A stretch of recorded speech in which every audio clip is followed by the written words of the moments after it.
오늘 우리에게 주시는 하나님의 말씀은 신명기 18장 1절로 4절까지 말씀입니다.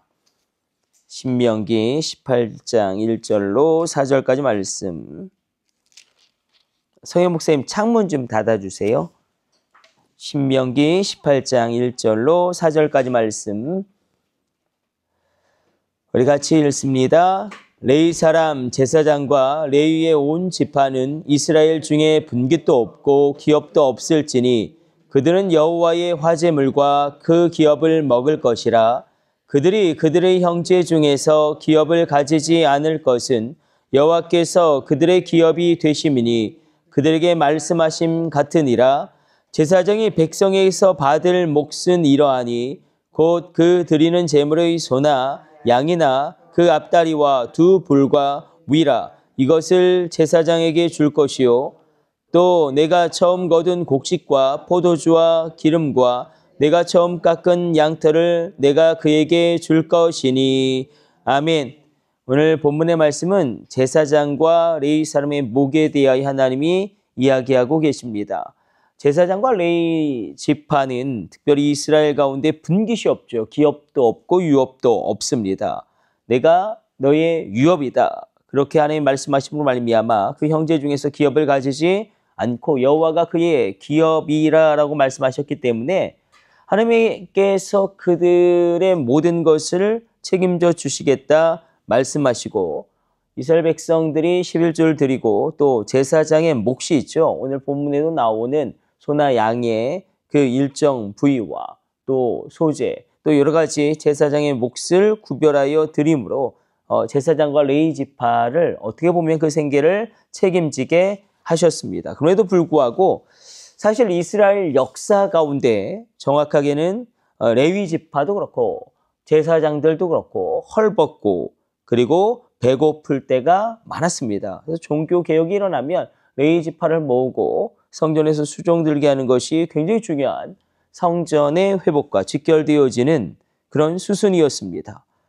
그럼에도 불구하고 이것이 조금 달라지는 게 이제 예수님 당대에는 요세푸스가 그 기록을 좀 남겼는데 당대의 제사장과 레위 지파의 수가 한 18,000명 정도 됐고 그리고 바리새인들은 많지는 않았어요. 6,000명이었는데 그러니까 6,000명이었는데 엄청난 영향력을 발휘한 거죠.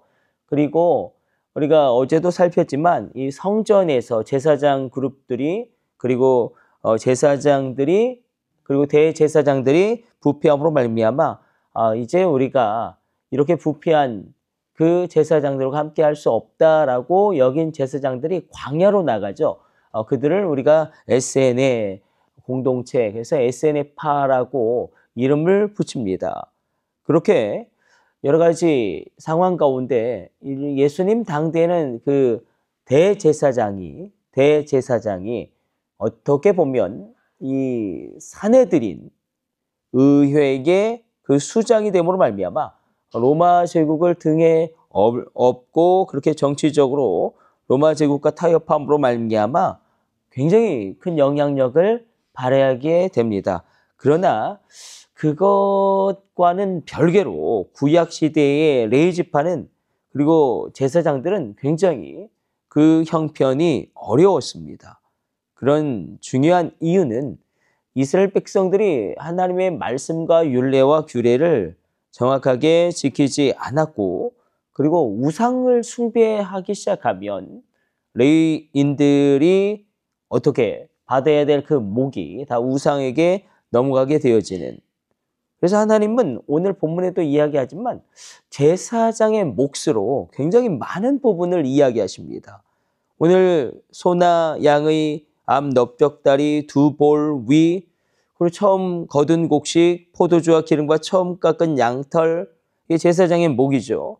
민수기에도 기록되고 있죠. 또 신명기 우리가 계속 읽어 내려가겠지만 가죽의 초태생도 제사장의 몫으로 하나님 구별하시고 진설병이라든지 소재물이라든지 번제물의 가축이라든지 그렇게 여러 가지 부위를 제사장의 몫으로 구별하였습니다. 이것을 통하여 하나님께서는 정말로 그야말로 하나님께서 원하시는 그 성전의 회복, 예배의 회복을 이 수종들은 여호와께 수종들은 제사장들과 레위 지파를 통하여 일으키기를 원하셨다는 것입니다. 그래서 이스라엘 신앙 공동체가 그 신앙이 온전하게 세워지고 놀랍게 일어나는 그 기준은 온전한 11조를 구별하여 주님의 성전에 드림으로 말미암아 레위 지파의 그 중요한 역할을 감당하게 하고 또 제사장들의 그 몫을 온전히 구별함으로 말미암아 그들이 하나님께 나아가 해야 할 일을 온전히 감당할 수 있게 하는 것, 그것이 사실은 예배 회복과 굉장히 직결되어져 있는 중요한 부분이었습니다. 그래서 우리가 신약 시대로 오게 되어지면 성령 시대이기 때문에 우리가 이제 거룩한 백성이요 왕 같은 제사장으로 하나님께 부르심을 받았기 때문에 사실은 성도는 그렇죠. 성도는 세상 가운데서 이 거룩한 레위 지파의 그런 영적인 역할을 감당해야 합니다. 그런 측면에서 반드시 받아야 할 몫을 받아야 하는데 이때 받아야 할 몫을 우리가 영적인 하나님의 은사로. 그래서 사도 바울은 성령의 역사함 가운데 성령의 외적인 은사를 9가지를 이야기하고 또 내적인 성령의 열매 9가지를 이야기하고 직분을 이야기하죠. 3가지 직분을 이야기하고 그것을 감당할 수 있는 또한 5가지의 능력을 언급하기도 합니다. 그래서 이런 모든 것을 통하여 하나님께서는 교회를 세우시고 그리고 예배를 세우기를 원합니다. 결국 원리는 동일합니다.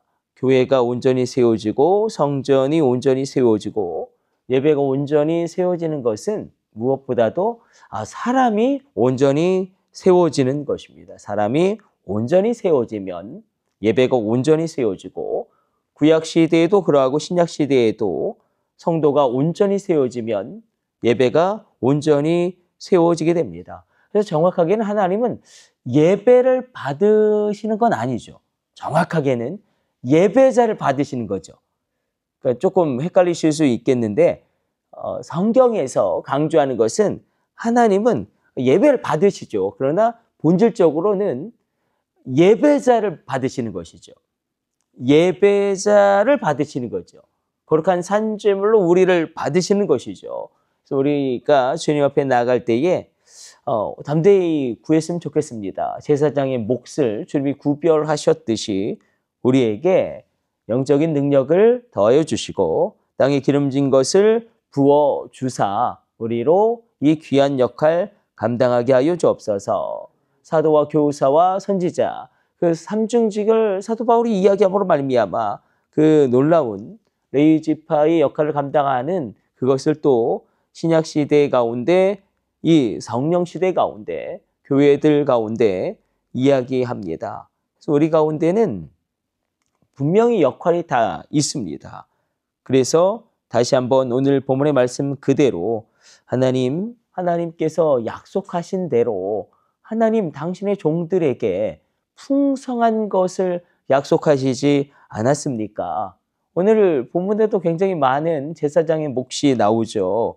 하나님 정말로 주님의 종들에게 풍성하게 그 몫을 주님이 언약하시지 않았습니까? 하나님 나에게 영적인 복을 더하여 주시고 나에게 땅에 기름진 복을 허락하여 주시며 나의 육체의 강건함을 더하여 주사 주를 위하여 더 놀랍게 쓰임받게 하여 주옵소서. 우리가 담대히 함께 구하며 나갈 때에 놀라운 역사가 일어나게 될 것입니다. 그래서 오늘 본문의 말씀 그대로 몫이 있습니다. 하나님이 내게 허락한 몫이 있다. 그것을 담대하게 구해야 합니다. 그래서 우리가 천국에 가면 가장 많이 후회할 일로 영적인 대가들은 다 그것을 지적합니다. 우리가 천국에 갔을 때 가장 많이 후회할 것은 무엇이냐면 우리가 기도하면 하나님이 주셨을 것인데 기도하지 않아서 하나님께 구하지 않아서 하나님이 우리에게 주시지 않은 많은 것들을 바라보고 우리가 굉장히 안타까워할 것이다. 굉장히 많은 그 영적인 대가들은 이것을 이야기했습니다. 그러므로 오늘 우리가 주님 앞에 하나님께서 나에게 허락하신 그 몫을 내게 더하여 주옵소서. 담대하게 구하며 나갈 때에 하늘이 열리고 땅이 열매를 맺으며 우리 인생 가운데 하나님께 구함으로 말미암아 큰 문이 열려지는 은총의 역사가 있을 것입니다. 이것은 이제 우리가 신명기에 나오죠. 장자의 규례가 또 어마어마하게 나옵니다. 장자의 규례. 그래서 이 장자의 권한은요, 법적인 권한이죠. 어떻게 보면. 그러나 이걸 행사하지 않으면 무력화되는, 행사하지 않으면 그 권한이 없어져 버리는. 그래서 잠자는 자에게는 그 권한이 어떻게 사용될 수 없게 되어지는 그런 이상한 장자권의 원리도 그대로 오늘 본문의 말씀과 이어지게 됩니다. 하나님 제사장의 몫이 있지 않습니까? 나에게 있는 몫을 허락하여 주사 나로 더 쓰임받게 하여 주옵소서. 우리 담대하게 기도하며 나가는 귀한 시간 되시기를 축복합니다. 우리 기도하겠습니다.